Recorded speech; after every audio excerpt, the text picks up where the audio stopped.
Hi guys, Hello. I'm Amanda. I'm Rachel. And we wanted to answer some of the questions that we've gotten over the last couple of months. Rachel is my surrogate and also my sister-in-law. And the baby is 20 weeks old. We're going in for the 20-week ultrasound tomorrow. We're super excited. Yes. But we've gotten a few different questions from people over the last couple of months, and we wanted to just make a video to kind of answer some of those. So Rachel's gonna help me read some from Insta. Yeah, so if you have any questions, you can go to Amanda's Instagram or her Facebook where she's posted about it, and you can ask some questions too, and we'll try to answer as many as we can. Yes. So, the first question is Rachel worried about being attached to the baby once it's born? Great question. It's a really good question. It's a question I get all the time. So, I am not worried about being attached to the baby. I love this baby very much, and I'm really excited to see Amanda and Reed become parents for the first time. But this baby I've never felt like is my baby, because it's not. It's Amanda and Reed's baby. So I have had 3 babies before, and they are my babies, and I love them with everything in me. I think that I'll always have a very special bond with this child and with Reed and Amanda. But no, I don't feel like I'm going to have an attachment and feel like this is my child, and it will be hard to give that child up, because, I mean, honestly, I feel like this is something that God has called me to do for them. So I don't feel like this is my child. So it's very different. It's still really special, and I still have, it's weird because I have the same level of excitement that I had whenever I was pregnant with my own children. But now it's just filtered differently. So when I feel those kicks now, the first thing I couldn't wait to do was tell Reed and Amanda that I was starting to feel those kicks. When I first found out that I was pregnant with my own children, I couldn't wait to tell my husband that, hey, we're going to be parents. And this time it was, I couldn't wait to tell them, you're going to be parents. So it's just the same level of excitement, that it's just different. Yeah. So I don't think that attachment question will be a struggle for me. I feel like God's preparing me for this, and that He has led me to do this. So no, I don't feel that way. But that's a great question. It was a great question, and it probably helps us segue into another question that we got that goes along with that. Rachel is not going to be the biological mom. It's Reed and I's baby, so that probably is part of that it's not genetically related to her. So we talked, I mean, we kind of walked through every scenario. A part of the protocol that you have to do when you become a surrogate and become surrogate parents, you have to go through psychological evaluations together. And so she kind of made us answer a whole bunch of different scenarios. And so we talked extensively, and we had other people concerned about the fact that, like, when the baby's born, is it going to be really hard to give that up, especially because we're family members. She's going to see the baby all the time. Yeah. So, I mean, we talked pretty extensively about all of that. And also, when the baby's born, like, we want to make sure that we offer every kind of help that we possibly can. So we want to offer emotional support, counseling if it's needed, and you never know what scenario is going to bring up what type of emotion, but I think being prepared to know, like, you never know what's going to happen, so we're going to help no matter what is always kind of the best response. So that's that. All right, so let's see what other questions. Will Rachel be alone with the baby, taking care of the baby at the beginning? No. No. We are planning on, I mean, we tried to be there at as many appointments as we can. We'll be there. I'm planning on being here way before the due date and being there when the baby's born. And Reed and I will probably be here for a while to go to appointments and stuff like that after the baby's born. Rachel lives in Cincinnati and I live in Nashville. So we will probably be in Cincinnati for a while after the baby's born, to go to appointments, wait till the pediatrician thinks it's okay to travel. But Reed and I will be doing all of the parenting, and Rachel will be doing all the recovering. But I am excited to help out in whatever ways I can. But We're not gonna let her move. She's gonna get to like sit and do nothing for a long time. We're hoping. We'll see about that. You do have 3 kids, I so do. I guess that's never really possible. Yeah. Okay, let's see. Okay, so somebody said, I don't know if this, I think this one might be for you. It says, what is the hardest thing about surrogacy for the, okay, never mind, both of us, for the surrogate and the mom to be? So yeah, so what's the hardest thing? Do you want to answer that first, or do you want me to? I can answer from my perspective. I know the hardest part so far has been just saying yes, I think. I didn't want to do it because it was super risky, and I didn't want to put her at risk. She's family and has 3 kids and has a husband and has a whole life, and I didn't want somebody to sacrifice that much for me. So I didn't want to do it for a while. And then I realized the chance at life was worth the risk, and that if God was calling her to something, then it was literally just my job to say yes, which was the hardest part. I assumed, and most people would assume, that the hardest part is not carrying the baby and get to experience that, but it wasn't. It was literally getting to, like, having to say yes to something that I couldn't control. That's a good response. Thanks. I think for me, first of all, I want to say this whole journey has been very rewarding. I don't feel like none of it has been a burden. I haven't felt this whole time. I've never sat around and thought, oh, this really stinks. I really wish I hadn't have done this.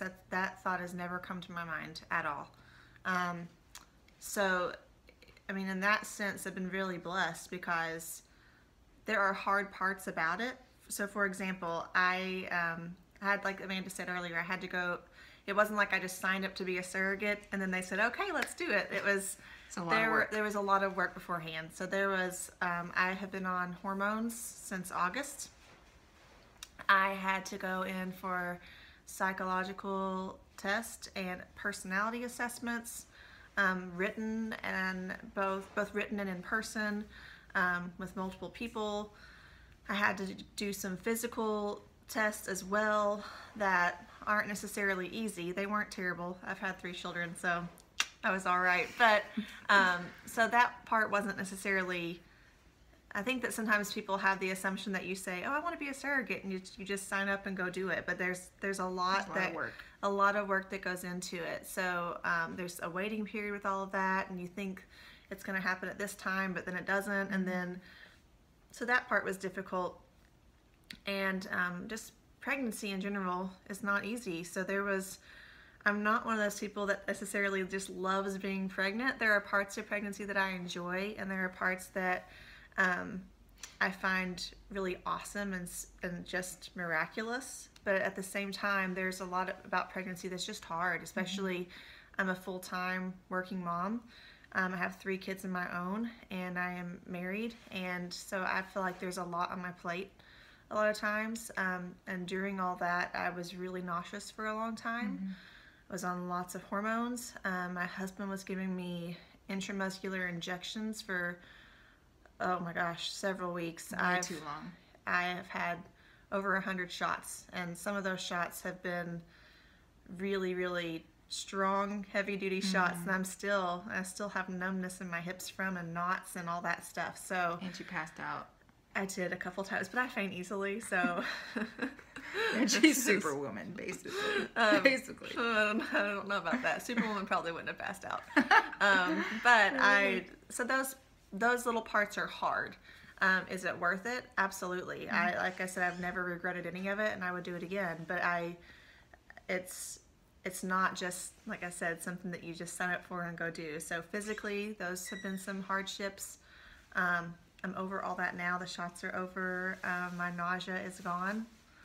So I'm in the honeymoon phase, and it's great. And then also, most of the people in our lives have been so supportive, but then there's a lot of people that justly have concerns. Yeah. So that's kind of hard too. I mean, so to talk to people about all that who are really concerned, and that could be difficult at times. Yeah. But now I feel so supported and just so encouraged through all this. So I feel like those were the hardest parts, but Yeah.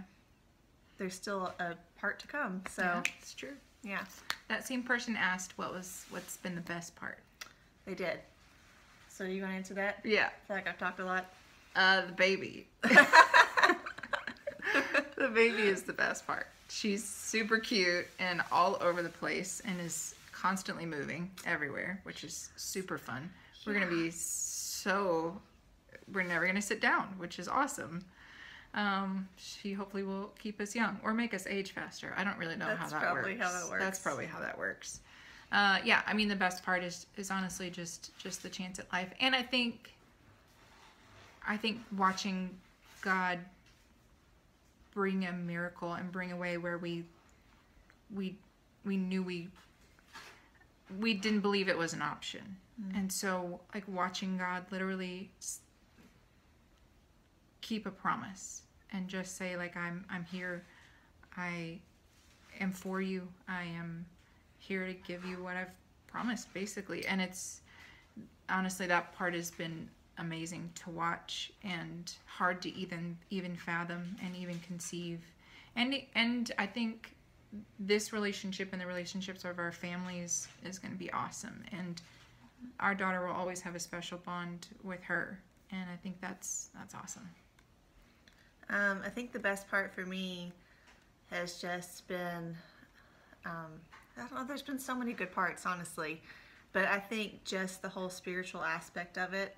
I remember, I mean, a lot of you know Amanda's story. But I remember a few years ago, what year were you diagnosed? 2014. Yeah, so it was a few years, it'll be 3 years ago in October that I found out that Amanda had cancer. And I was due that October with a baby that I had lost through a miscarriage. So knowing I had gone through that, but at the same time, I was pregnant again, which was a huge blessing, but I was pregnant again with my little boy Ike.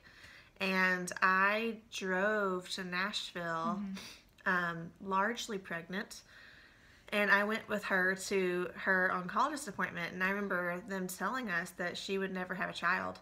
So then if you fast forward though to just a few months ago, going in to the ultrasound for the first time, and the doctor, the ultrasound tech said, "There's your baby's heartbeat." That to me is the best part. I mean, It's awesome.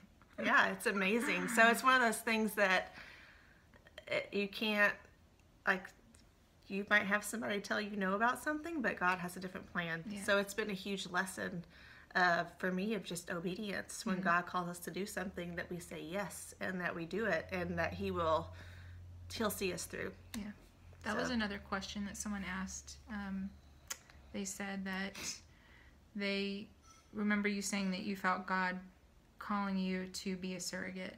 And did you actually hear God's voice, or was it just a prompting? So it's kind of weird because when I had, like I said, I had gone through a miscarriage, and then I was pregnant again, which was a huge blessing. But at the same time, I told everyone that was my last pregnancy. I said, I'm done with this. I had gone through a lot to get there. When I say a lot to get there, I mean nothing compared to what a lot of other women go through, which has been another huge thing that I've realized through all of this. But after having a miscarriage and everything, it felt like that. And after I had my little boy, I felt like our family was complete. I was done being pregnant. And when I was at that oncology appointment with Amanda, and they told us she couldn't have children, at that appointment, I felt like I didn't hear His voice out loud, but I felt like God was telling me, just the Holy Spirit was speaking to me saying, I am calling you to help in some capacity with their family one day. And I didn't know what that meant at the time. At the time, I thought, well, maybe I would help try to fund an adoption, or I didn't know what that meant. I just knew that God would use me to help them. And at the time, I wasn't thinking surrogacy. I went to a doctor's appointment, an OB appointment for my baby at the time, a few weeks later, and I'd gotten kind of a little close to my OB, and she was just asking me how my family was doing and stuff, and I said, well, we're kind of going through a hard time right now. We just found out my sister-in-law has cancer, and she had asked me if she had kids, and I said no, and she jokingly said, well, you could be a surrogate for her, and I was like, ha ha ha ha ha. That is so funny. But when she said that, it kind of like stuck with me a little bit, and then later on down the road, they were just talking about options about having children and what that might look like for them and struggles they were going through, and I remember just feeling like God was nudging me to offer that, and I talked to my husband about it, and I was surprised that he was totally on board. There was no reservation at all from him. He said, yeah, I think we should do this. So he's also Superman. She's Superwoman and he's Superman. He's much more super than I am, but so yeah, I didn't hear like an audible voice from God, but I felt the Holy Spirit, His presence, and I felt that nudge to offer in that way, and I'm really glad that I did. Oh yeah, questions. Good one. That's a good question. Any more? Yeah, there's a lot. It's a good thing. Okay, hold on. We did all these. We didn't do that Oh, one. how does insurance work with all of this? That's also a really great question. It's something we had to learn how to figure out. My husband's just staring at us and laughing. So insurance is interesting, and everybody's is going to be completely different. So you basically have to call and ask about your specific policy and about the policy for the surrogate. We did not have fertility insurance, so we paid for all of the fertility costs out of pocket, but then everything after the pregnancy went under Rachel's insurance. We actually called her insurance company and asked all those questions, and they said as long as we didn't code it any differently than a normal pregnancy, they would cover what a normal pregnancy would. Cost-wise, if she pays for something, we reimburse her. If she gets a bill, we pay for it. When the baby's born, we will be covering all the costs because we'll be there. So, I mean, it's pretty simple because of the insurance that she has, but that's something that every person has different insurance. So that's something you have to figure out as well. It's not an easy process to figure all those things out. You have to have attorneys. I mean, there's a lot of loopholes that you have to walk through, and if you're working with a fertility clinic, they can hopefully help you walk through all of those things as well. But we thankfully, it took a long time, but we got to walk through all that stuff. I mean, you have to have even though we're family members and she agreed, we had to have very detailed contracts and very detailed everything. We had to go through lots of hours of psychological testing and multiple medical tests on every side and tons of blood work and tons of everything. And I'm glad we did all of that, so we have no concerns and there weren't any more risks than there already were. So that's just a part of it. Every person's a little bit different and every insurance is different, but yeah, most of the time, if the surrogate has insurance, their insurance company will cover it and you reimburse their out-of-pocket costs. Yeah. So, good question. I think we already answered that one, right?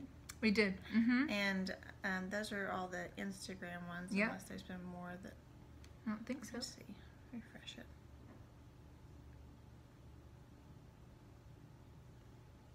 Yeah, that's the last one on Instagram. Yep. I'll look at Facebook.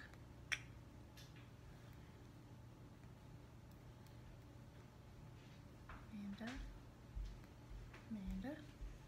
Our husbands are laughing at us. I wasn't tagged in it, so it...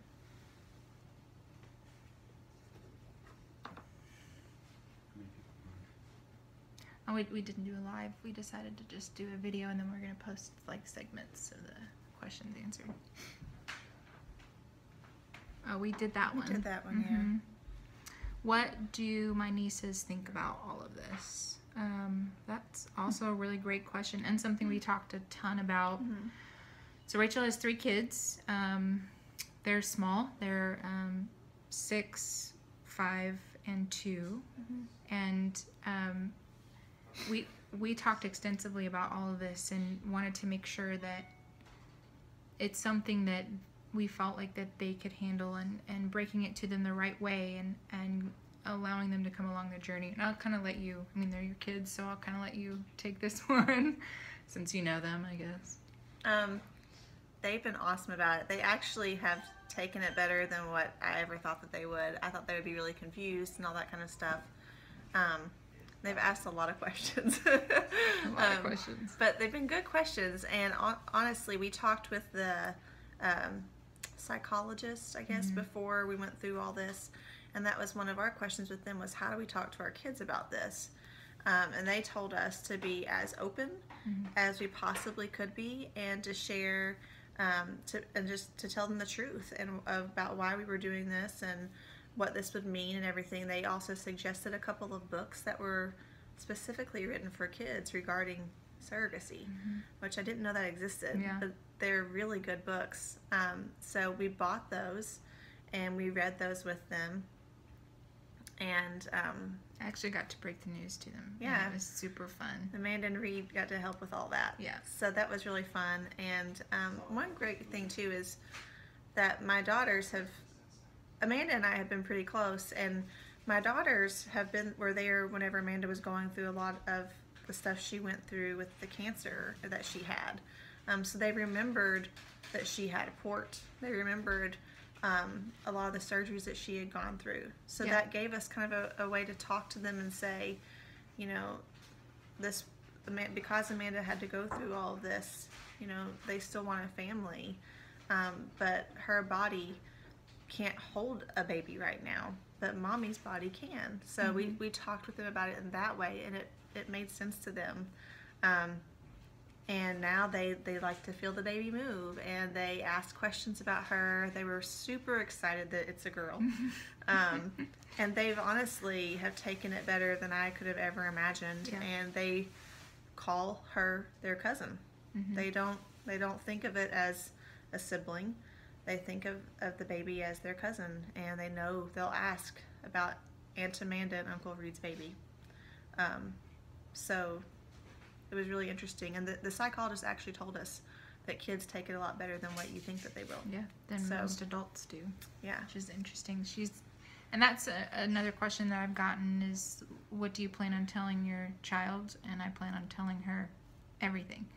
The psychologist said early and often. So we bought a book, and it's it just talks about kangaroo pouches and how my kangaroo pouch is broken, but hers is working. So she is carrying my baby in her kangaroo pouch, and it's the cutest little kids book, and it's the one we read to her kids, and it's the one we'll read to ours. And we are going to tell her how she had this superwoman surro mom who got to carry her, and I'm excited for her to get to know that she had this strong, beautiful, courageous woman that helped bring her to life. So yeah, that's really nice of you to use all those adjectives. It's true. But I think that's maybe yes, it is. Yeah, her husband just said, yeah, it is. I think that's maybe all of the questions that I got. We can check the other. Here's the one. It's Amanda Wilcox, Patterson. I'm trying to think of any of the other questions that I've gotten over the last couple of months. Baby is due in October. She's no, not a question. Yeah, I think that's it for the questions. We are super excited, and it was very different and very weird to me at first, only because it's not something I know anybody has gone through, and we didn't have, not that we didn't have support, it's that we didn't know anybody who's gone through it, so we didn't really have anybody to talk to or to bounce ideas off of, or to say, like, this is what we've experienced, what have you experienced?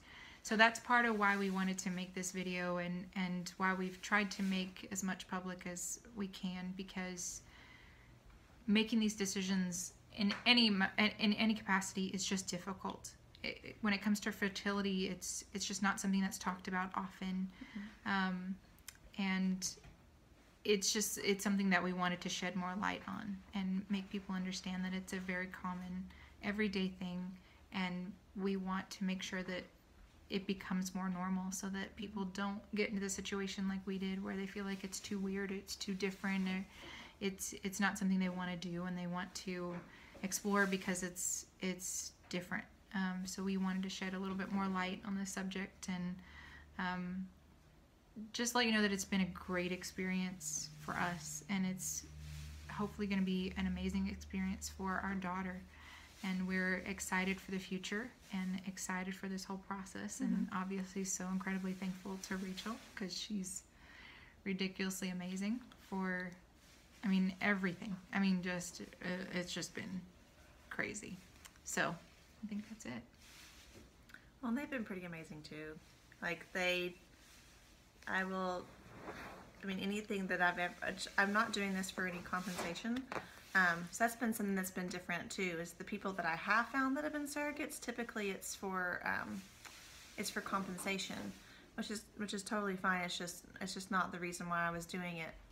But even with all that, they've been so awesome about, last week or the week before or something, they just sent me brand new maternity clothes in the mail just as a way to say thank you. And they are always so generous and kind to not just me but to my whole family, and so giving, and I don't expect that at all, but they've been so awesome with every single thing, and so I truly feel like they really care about me with all of this, and I feel like it's helped strengthen our relationship, and I'm hoping that, I know that this will definitely impact their child, but I'm hoping that it impacts more than that as well, that it impacts others, and just like Amanda said, helps others to feel more comfortable talking about any struggles that they've gone through with infertility, and inspires others to be obedient and to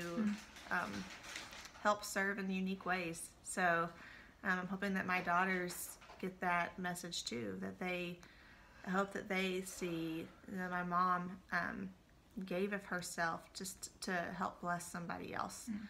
So that's really another thing that I hope that they get from that. It's not about me. It's about doing what God calls us to do, to bring life into the world and to bless others. So I hope that is an impact that trickles beyond just our family. I love it. Thanks, guys, for your questions. Thanks for being willing to even ask questions. I know it's different. We're excited, and we're gonna see that little kicker tomorrow. Okay, bye.